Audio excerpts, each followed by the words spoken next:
Bonjour à vous! Dans cette nouvelle vidéo, je vais vous montrer comment réaliser cette superbe couronne de Noël au crochet. Je tiens aussi à préciser que durant tout le tuto, je parle d'une guirlande. Je ne sais pas pour quel motif j'ai décidé que j'étais en train de faire une guirlande, mais vous avez compris qu'on va réaliser une couronne de Noël, tout simplement. Je vais simplement vous montrer comment faire donc le cercle, le rond. Le rond, donc lui, mesure 22 cm de diamètre. Vous pouvez faire plus grand, vous pouvez faire plus petit. C'est la seule chose que je vais vous montrer. Puisqu'ensuite, donc, les décorations, bien entendu, sont à choix. Et moi, donc, ici, les feuilles de houx avec les fruits, la petite étoile ici, ainsi que la grande étoile, tout ça se trouve déjà sur ma chaîne. Donc ça, ensuite, vous regarderez dans la description de la vidéo. Je mettrai tous les liens en tout cas pour ces décorations-là. Mais vous pouvez bien entendu faire ce que vous désirez comme décoration. Très bien, vous pouvez très bien mettre une bougie ici au centre. Très bien mettre le bonhomme de neige, le sapin. Donc c'est vraiment à vous de voir. Vous pouvez vraiment l'adapter à vos envies à vous. Vous pouvez également la faire plus petite en fonction de ce que vous avez décidé de faire. De décider donc de où vous désirez la poser. Moi, elle va être devant la porte, donc ma porte d'entrée. Pour moi, c'était la bonne taille. Donc ça, c'est ce qu'on va faire aujourd'hui. Alors, pour réaliser cette très belle couronne au crochet, vous allez avoir besoin, je vais vous montrer. Personnellement, donc, la couronne en elle-même, tout le tour, je l'ai travaillé avec du fil coton 4 de fil d'art en blanc. J'ai eu besoin de une pelote et demie, donc prenez bien note, une pelote et demie de fil coton 4 en blanc. Et ici, on voit les reflets dorés. Je trouvais ça plus joli que mettre que du blanc simple. Donc, vous aurez besoin également, ici, du fil brillant de chez Fil d'Art. Vous voyez que là, il me reste plus grand-chose. Donc, vous aurez besoin d'une pelote complète, du fil brillant. Moi, j'ai pris en couleur dorée. Couleur or, pardon. J'ai pris couleur or. On voit bien ici la jolie couleur que ça vous donne. Donc ça, c'est pour la couronne elle-même. Et donc ça, j'ai travaillé le rond, j'ai le fait avec le crochet numéro 4. Ensuite, vous allez avoir besoin, pour les décorations, j'ai pris ici, pour le houx, les feuilles de houx, du fil coton 3. Du fil coton 3, pour que ce soit un petit peu plus petit que la couronne elle-même. Fil coton 3 de fil d'art, vous aurez besoin d'une pelote pour du vert. Toujours le fil coton 3, vous aurez besoin d'une pelote parce que n'y a pas le choix, mais un bout de pelote pour faire les fruits. Vous aurez également besoin du fil coton 3, ici en blanc pour la grande étoile, et également ici pour les flocons de neige que j'ai mis à l'arrière. Donc le fil coton 3, bien entendu, je l'ai travaillé. Ici, je vous montre avec le crochet numéro 3. Vous aurez également besoin d'un petit compteur, un petit marqueur, parce qu'on va travailler en spirale. Vous aurez besoin également d'un mètre, parce qu'ensuite, ici, je vais vous dire que j'ai fait sur 60 cm. Si vous voulez la même taille, le même diamètre que moi, j'ai fait sur 60 cm, ce que je vais vous montrer. Et vous aurez également besoin de watts, parce qu'à l'intérieur ici, c'est juste de la ouate en fait. J'ai rien mis de plus. Je crois que tout est bon. Enfin, comme d'habitude, dans la description de ma vidéo, je vous mettrai le lien direct pour pouvoir simplement choisir vos couleurs. Alors, on va déjà mettre les deux fils ensemble. Et on va faire notre nœud de base. On positionne bien son fil dans ce sens-là. On fait le tour de son doigt. On sort un petit peu la boucle. On passe le fil sous la boucle. Et avec le crochet, on va aller chercher. On tire dessus, on a fait notre nœud de base. Donc là, personnellement, je vais faire 18 mailles chaînettes.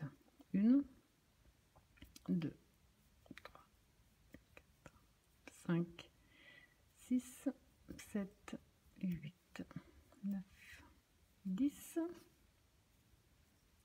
11, 12, 13, 14, 15, 16, 17, 18. Si vous désirez que votre guirlande soit plus plus large, vous faites plus de mailles chaînettes. Donc là, 18, je vais en rajouter 2, je vais en faire 20 au total. Voilà, 20. Ensuite, on va simplement aller dans la première maille chaînette de départ. Donc, on plie bien on tord notre travail, on rentre dans la première maille chaînette de départ. Et on va fermer avec une maille coulée. Vous allez voir que le procédé est vraiment très simple. On va faire une maille en l'air. On va aller dans notre maille suivante. On va faire une maille serrée. On va également profiter pour coincer nos fils de départ avec.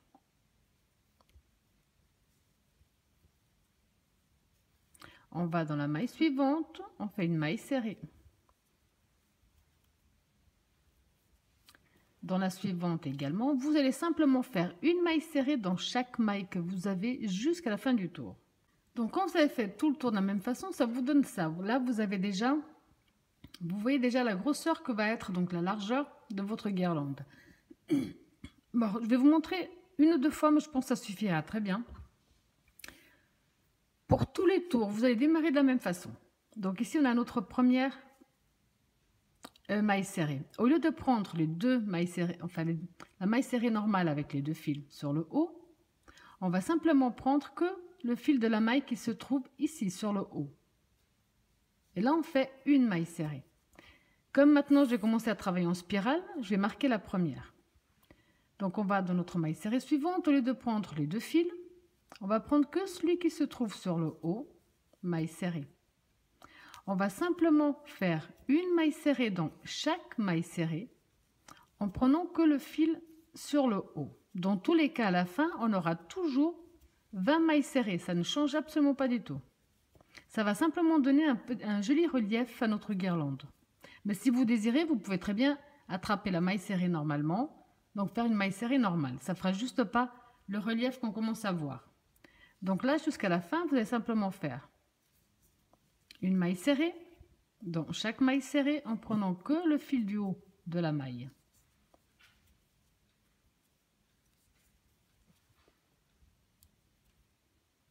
Comme ceci. Que le fil du haut.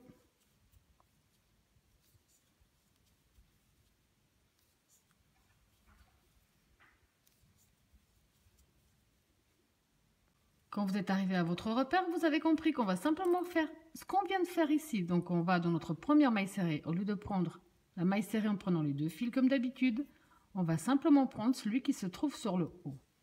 Et là on recommence maille serrée.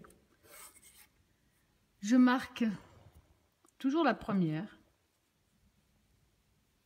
Et on continue une maille serrée dans chaque maille serrée, en prenant bien que le fil qui se trouve sur le haut de notre maille. Donc ça va être le procédé à faire pour réaliser notre guirlande. La seule chose qu'on va faire au fur et à mesure qu'on va faire ce procédé, ça va commencer à ressembler à une sorte de tuyau, c'est qu'au fur et à mesure, on va commencer à le rembourrer avec de la ouate. Mais je vais vous montrer un petit peu plus loin. Donc là, vous allez simplement faire une maille serrée dans chaque maille serrée en prenant que le fil du haut pour avoir le relief. Donc ici, on voit bien le joli relief que ça fait à la guirlande.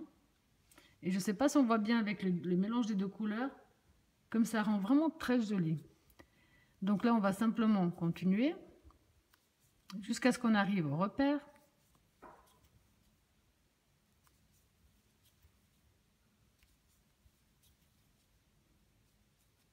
Donc là, quand on est arrivé, on retire notre repère et on continue. Tout simplement le même procédé.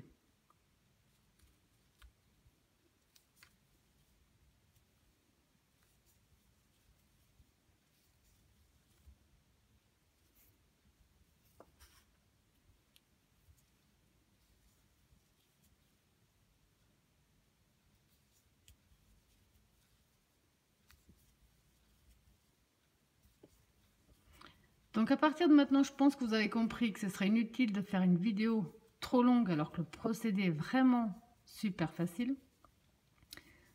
Vous allez simplement, quel que soit le nombre de mailles serrées que vous ayez. Parce que si vous voulez quelque chose de plus épais que moi, vous en avez mis plus. Faire maille serrée sur maille serrée en prenant que le fil du haut pour le relief. Si vous ne voulez pas de relief, vous prenez la maille serrée normale. Au fur et à mesure qu'on va créer une sorte de tuyau, on va le rembourrer avec de la ouate. Et ça, donc vous allez le faire le nombre de tours que vous désirez pour qu'on puisse ensuite simplement former le rond. Donc la partie où on a commencé et la partie où on va terminer, on arrive à faire le rond d'une guirlande. Donc moi personnellement, je vais continuer. Je reviendrai pour vous montrer à quel moment je vais commencer gentiment à rembourrer la guirlande au fur et à mesure que je travaille. Et ensuite, à la fin, je vous dirai exactement combien de tours j'ai fait. Donc à partir de maintenant, je voulais simplement continuer ce même procédé qui est très simple. On se retrouve après. Donc après avoir simplement répété le même procédé sur le nombre de tours que vous désirez, donc moi ici personnellement je vous dirais que j'ai arrêté de compter les tours. Je vais vous parler en centimètres. Donc moi ici, on va appeler ça un tuyau. Du départ jusqu'à la fin fait 60 cm. Et comme je vous ai dit, au fur et à mesure, je l'ai rembourré pour que ce soit plus simple. Donc là, il est rembourré de partout. Donc quand vous avez trouvé, parce que le but est quand on prend le départ, le début et la fin, on met ensemble, qu'on puisse les mettre ensemble comme ceci, on puisse obtenir donc le diamètre qu'on désire pour sa guirlande. Moi ici, le diamètre est parfait pour moi. Vous pouvez faire plus grand. Donc quand vous avez trouvé le diamètre que vous désirez, ici donc j'ai déjà coupé le fil doré parce qu'il ne sert plus à rien. Je vais simplement donc entrer dans ma maille suivante, faire une maille coulée, une maille en l'air de plus. Vous allez couper une bonne longueur qui va nous permettre d'unir les deux côtés ensemble et tirer dessus. Alors ensuite, vous allez prendre une aiguille à coudre sans pointe et prendre votre fil. Vous allez simplement maintenant les mettre face à face et on va les coudre ensemble. Donc on rentre d'un côté, on prend bien les deux fils. On rentre dans la maille de l'autre côté en prenant bien les deux fils également. Et on tire dessus. Au début, c'est pas évident, il faut bien les tenir. Donc on prend d'un côté, on prend de l'autre. D'un côté et de l'autre. Vous avez compris que maintenant vous devez faire ce même procédé sur tout le tour pour bien que les deux pièces soient bien unies l'une à l'autre.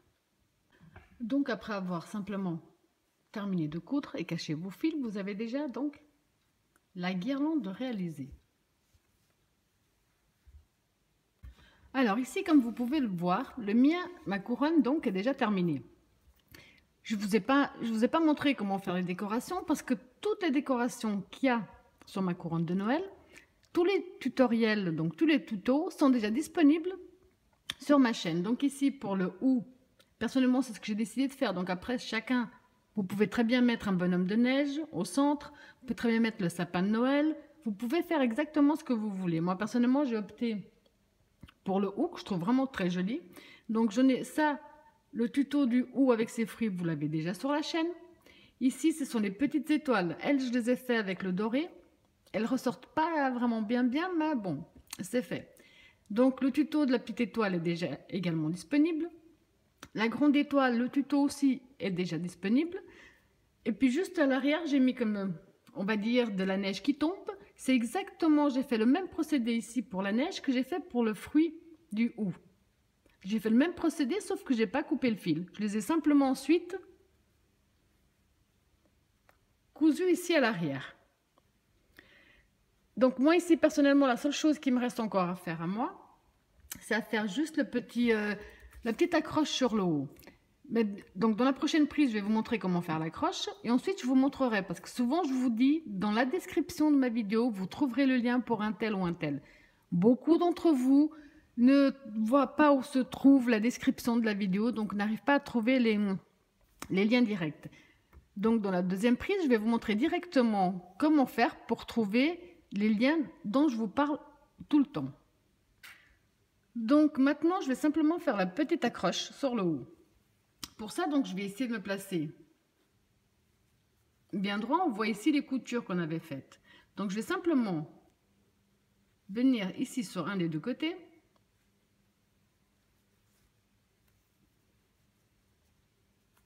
Passer mon fil. Je laisse quand même une bonne longueur, comme ça ensuite je pourrai le cacher. Et là donc vous avez compris qu'on va simplement faire un nombre de mailles chaînettes en fonction de l'endroit où vous allez accrocher votre couronne. Donc on rentre, on ramène, et là on va faire donc un certain nombre de mailles chaînettes. 5, 6, 7, 8, 9, 10, 11, 12, 13, 14, 15, 15. J'essaie juste de voir si moi ça me convient comme ça. On va en faire 16. Donc comme je vous disais, j'en ai fait 16. J'ai essayé de placer un petit peu mieux pour bien vous montrer. Donc maintenant, je vais simplement, donc ici, on va toujours, la séparation s'est accrochée, donc je vais simplement m'accrocher de l'autre côté. Avec une maille coulée, bien sûr. Une maille en l'air de plus. Et on coupe une bonne longueur. Donc après avoir bien caché tous vos fils, ça vous donne ce superbe résultat. Ok, donc maintenant je vais vous montrer. Souvent je vous dis que dans la description de ma vidéo, je vous mets des liens. Ou que c'est ça pour acheter le coton, ou que ce soit pour le lien pour les gauchers, pour le tuto pour les droitiers. Et vous êtes beaucoup à ne pas savoir où se trouve justement où on peut mettre des liens. Donc ici, par exemple, je suis sur un de mes tutos. Lui, c'est tuto boule de Noël au crochet. Donc, imaginons que là, je vous ai dit, dans la description de ma vidéo, vous trouverez tel et tel lien. Donc là, on est bel et bien sur la vidéo. Vous allez simplement remonter un petit peu. Et là, ici, on voit bien ici le petit plus. Vous cliquez sur ce petit plus et là, vous avez tous les liens. Donc, c'est ici la description de la vidéo. Par exemple, sur celui-là, j'ai mis le lien direct pour acheter le coton. Ça veut dire que si vous cliquez sur le lien, vous allez tomber sur le site sur lequel je l'ai acheté. Ensuite, si vous êtes gaucher et que vous êtes sur la vidéo des droitiers, ben là, je vous ai mis le lien direct pour le tuto des gauchers. Et si par contre, vous êtes sur le tuto des gauchers, mais que vous êtes droitier, il y aura exactement la même chose de l'autre côté. Donc, c'est exactement pareil. Je mets également le lien ici donc pour ma page Facebook. Vous cliquez dessus, vous tomberez direct dessus. Ainsi que Tipeee, c'est pour ceux qui désirent m'aider à investir dans l'achat de matériel. Vous cliquez dessus, vous tomberez sur le site. Donc, je vous remontre tranquillement une fois. Ici, vous êtes sur ma vidéo, quelle que soit la vidéo. Vous cherchez un lien dont j'ai parlé dans la vidéo, que j'ai mis un lien pour ci et ça. Vous allez simplement chercher, en descendant un petit peu, le petit plus. Quand vous voyez ce petit plus, vous cliquez dessus. Et là, vous avez tous les liens.